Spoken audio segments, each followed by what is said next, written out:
My name is Sarah Mitchell, and 2 months ago, a man moved into the empty house across the street. The same house no one in our neighborhood wanted anything to do with.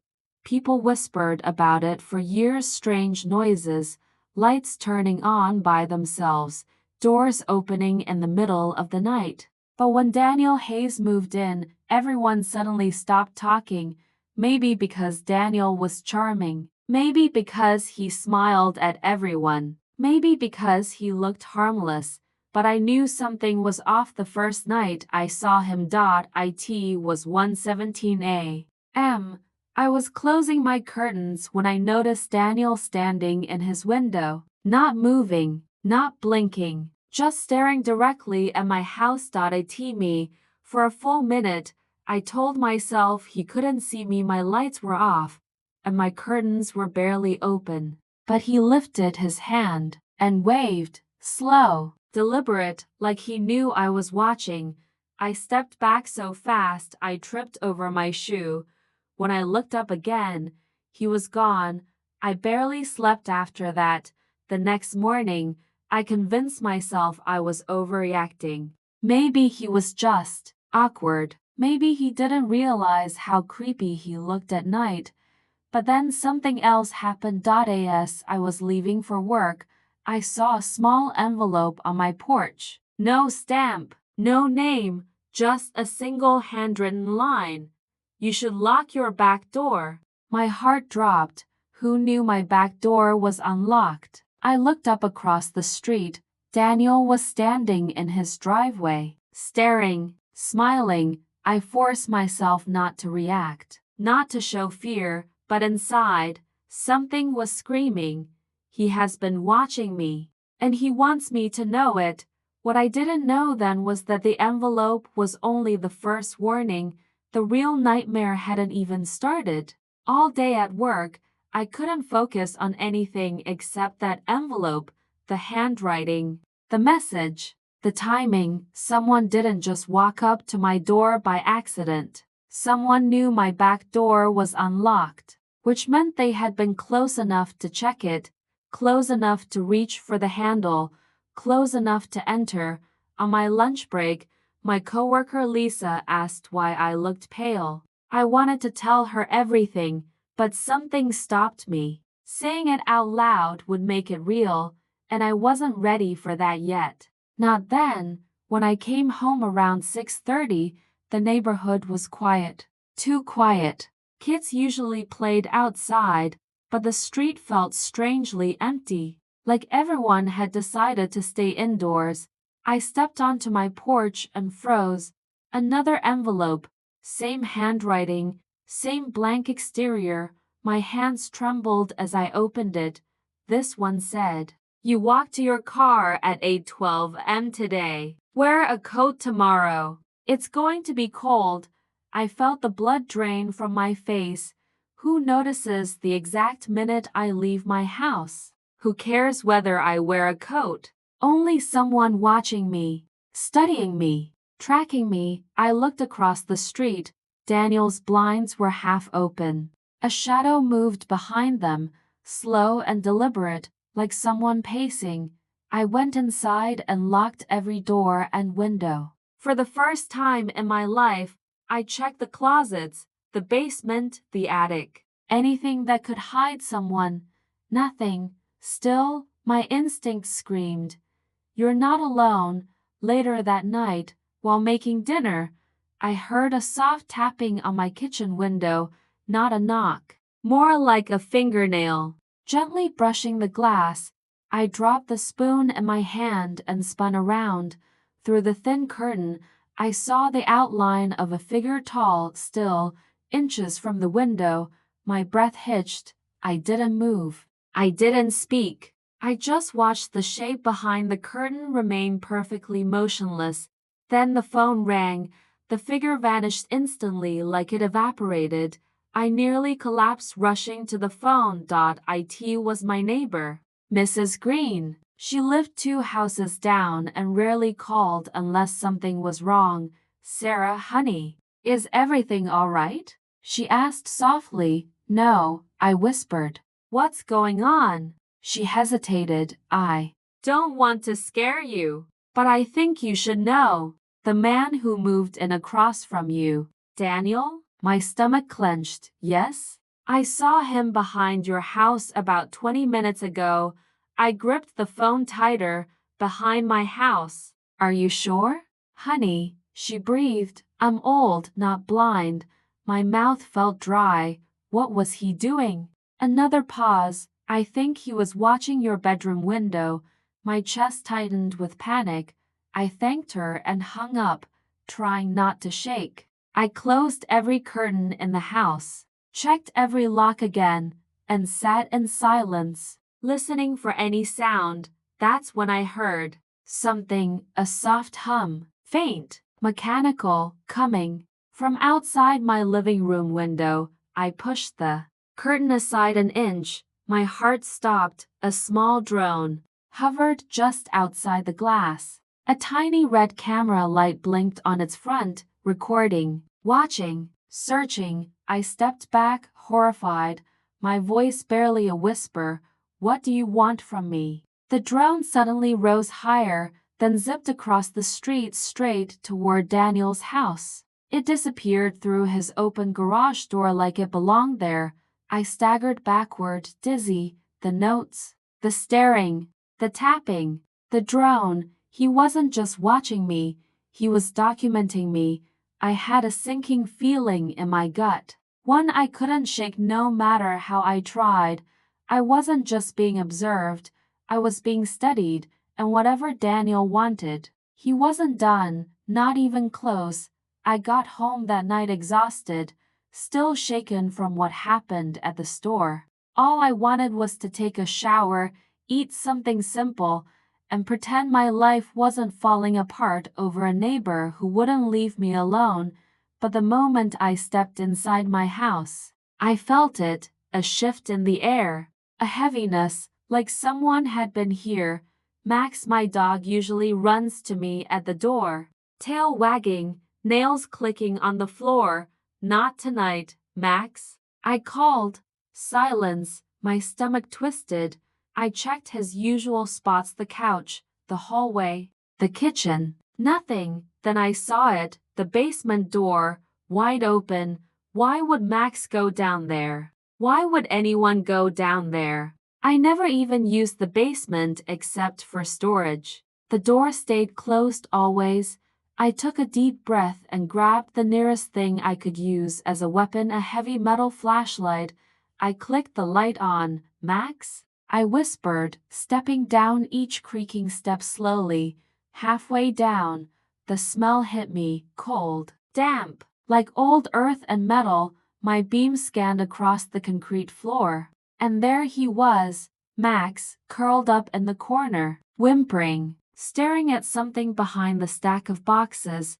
I hurried to him, kneeling and checking his paws, his fur. He wasn't hurt, just terrified. I finally followed his gaze. The boxes had been moved, pushed aside, creating a narrow space behind them. Someone had been back there. My hands trembled as I raised the flashlight into the gap. A T first. I saw nothing. Then something glinted, metal pinned to the wall, a small round object. I reached in and pulled it out. A camera. A tiny wireless camera, aimed directly upward at the door, positioned perfectly to see who entered the basement. My mouth went dry. Someone had put this here, and not long ago. I backed away, gripping Max, shaking so hard my knees felt weak. That's when I heard it upstairs, soft footsteps, slowly crossing my living room. Max growled low, his fur standing up. I felt my blood turn to ice. Someone was in my house. I covered Max's mouth gently and listened. The footsteps stopped, right above us, right above the basement door. Whoever it was waiting. My heart hammered so loudly I was sure they could hear it. I turned my flashlight off. Every ounce of fear in me took over, cold, sharp animal fear. I stayed silent. 1 second, 2, 3. Then a voice, calm, smooth. Too calm, Sarah. It's me. You don't have to hide, Daniel. My breath caught. He was inside in my house. I covered my mouth to keep myself from screaming. Daniel's feet moved again, slow, deliberate, as if he wanted me to hear every step. Your basement door was open, he said, tone almost playful. Did you lose something down there? I squeezed Max tighter. Daniel walked closer, closer. His shadow moved across the thin line of light under the door. Come on, Sarah, he whispered. I just want to talk. I closed my eyes, trying to steady my breathing. This wasn't curiosity anymore. This wasn't coincidence. Daniel had been inside my home before, and now he wasn't leaving until he found me. My hands were shaking so badly I could barely hold my phone. Officer Reed's footsteps faded upstairs as he walked toward the kitchen, leaving me and Officer Collins alone in the basement. The air felt heavier down there, like it hadn't been touched or breathed by anyone in a long time. Collins kept her flashlight low, scanning the concrete floor, the old wooden beams, the boxes covered in dust. It was silent. To silent. Sarah, Collins said softly. Stay close to me. I did. But the deeper we walked into that basement, the more something felt wrong. Like someone had left in a hurry. Tools were scattered on the workbench. A cup of coffee sat half-finished, cold. A chair was knocked over, and in the corner, a large metal shelf covered with a tarp, like someone didn't want anyone seeing what was behind it. Collins slowly lifted the edge. I wish she hadn't. Behind the tarp were photos, hundreds of them, pinned, taped, clipped, arranged in patterns I couldn't understand. My throat tightened. They were all pictures of me. Me leaving for work, me watering my plants, me grocery shopping, me laughing on the phone, me reading on my porch, me sleeping on the couch through the window. Months, maybe years, every angle, every expression, every routine. Collins whispered, "Oh my God." I felt my stomach twist painfully. My knees almost buckled. Some pictures had red marker circles drawn around small details. My phone, my keys, my back door latch. There were notes, too. She doesn't lock the side window. She cries on Wednesdays. She doesn't know she's being watched. I covered my mouth to keep from screaming. Collins quickly pressed a hand to my back. Sarah, we're getting you out of here. But I couldn't move, because something else caught my eye. A row of 7 manila folders lined neatly beneath the photos. 6 of them had names on them I didn't recognize, but the seventh had mine, just Sarah Mitchell, written in black ink, bold and underlined twice. I grabbed it before Collins could stop me. Inside were pages, my schedule, my daily routes, times I left home, times I returned, times I showered, times I slept, and near the back, a single sheet of paper, a date, tomorrow's date, and under it, "Move her." My heart stopped. Move? I whispered. What does that even mean? Move me where? For what? Collins quickly radioed upstairs. Reed, you need to get down here now. This isn't a trespasser. This is a targeted. A loud crash cut her off. Upstairs, glass breaking, Reed shouting, then silence. Collins grabbed my wrist. Sarah, we need to leave now. But as we turned toward the stairs, I froze. Footsteps, slow, heavy, descending from the first floor. A shadow stretched down the stairwell, then a voice, Daniel's voice, calm, cold. I told you not to bring anyone into the house. Sarah, Collins immediately drew her weapon. Police, she shouted. Do not come down those stairs. But Daniel didn't stop. His silhouette grew darker as he stepped down another stair, and he said, with no emotion at all, She's not going anywhere. I didn't go back home for 2 days. I stayed with my coworker, Mia, pretending everything was fine. But the entire time, my mind kept replaying the same question. How did Daniel get inside my house? Because I knew now without a doubt that he had been there, maybe more than once. By the evening of the second day, I realized I couldn't run forever. My clothes were at home, my documents, my dog's ashes, everything.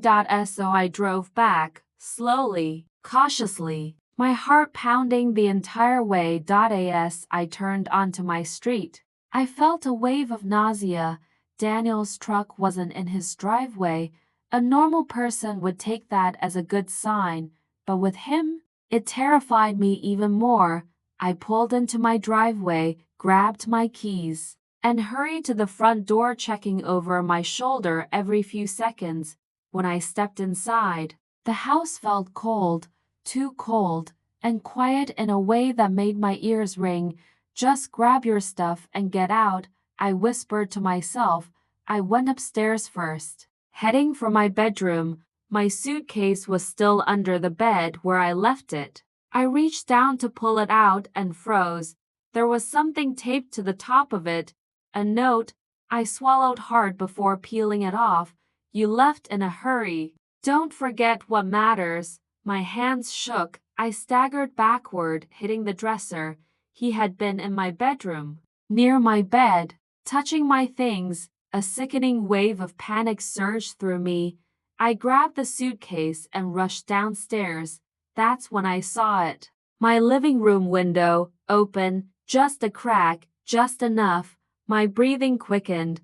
No, no, no. Please no. I walked toward it slowly, every muscle tight, expecting him to be standing outside, but the yard was empty, silent, still. I reached to close the window, then froze. There were footprints in the thin layer of dust on the sill, big ones, fresh, and they weren't going out the window, they were coming in. My knees nearly buckled. I stepped back, clutching my suitcase like a shield. He was inside my house. Today, maybe minutes before I walked in. I grabbed my phone to call the police, but then I saw something even worse. Across the street, Daniel's front door opened, and he stepped out. No truck, no sound, just him, like he'd been waiting for me to come home. He stood still, staring directly at me, not blinking, not smiling this time, just observing, like he was studying the moment. I realized he had crossed every line. I couldn't move, couldn't breathe. He raised a hand slowly, pointing at me, then he mouthed something across the street. I couldn't hear it. So he repeated it. 3 slow words, clear, precise. You are alone. A chill ran through my entire body. I slammed my door, locked it, grabbed my suitcase, and ran to my car.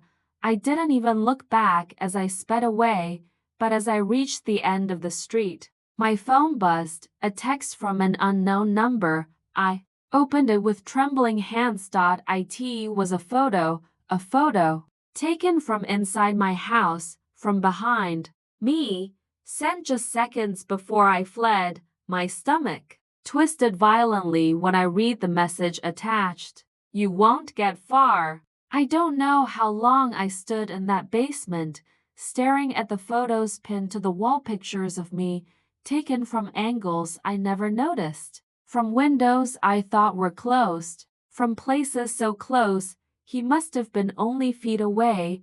I felt sick. Daniel wasn't just watching me. He was studying me, planning something. I backed away from the wall and tripped over something metal on the floor, a tripod, still warm, like someone had just been using it. That's when I heard the footsteps upstairs, slow, heavy, coming closer. My heart nearly exploded. There was no way out except the stairs. I hid behind a shelf, covering my mouth with my shaking hand. The basement door creaked open. His voice floated down the stairs, calm, almost soothing. Sarah, I know you're here. My entire body froze. He took another step. I didn't want it to be like this, he continued. I've been trying to protect you. Protect me? He stepped down further. I could see the lower half of his body now.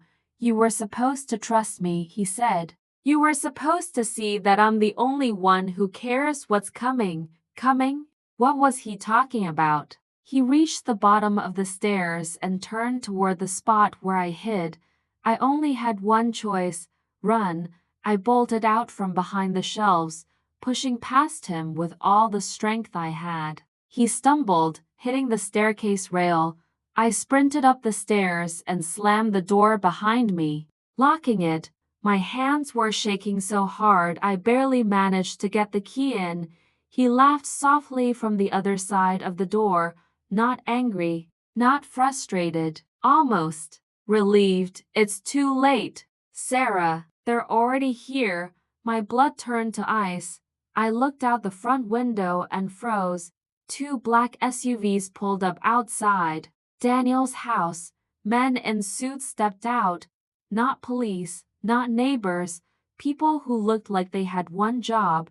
I didn't know whether they were after Daniel, or me, or both of us. I didn't wait to find out. I grabbed my phone, ran out the back door, and sprinted through my yard, cutting across 3 neighbors' lawns before reaching the street behind our block.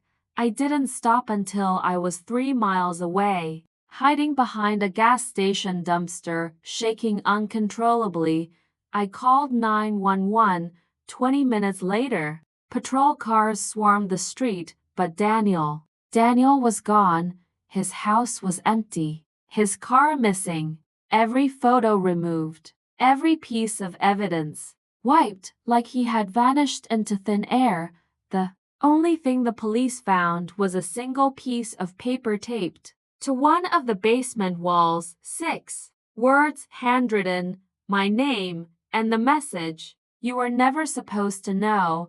That was 6 weeks ago.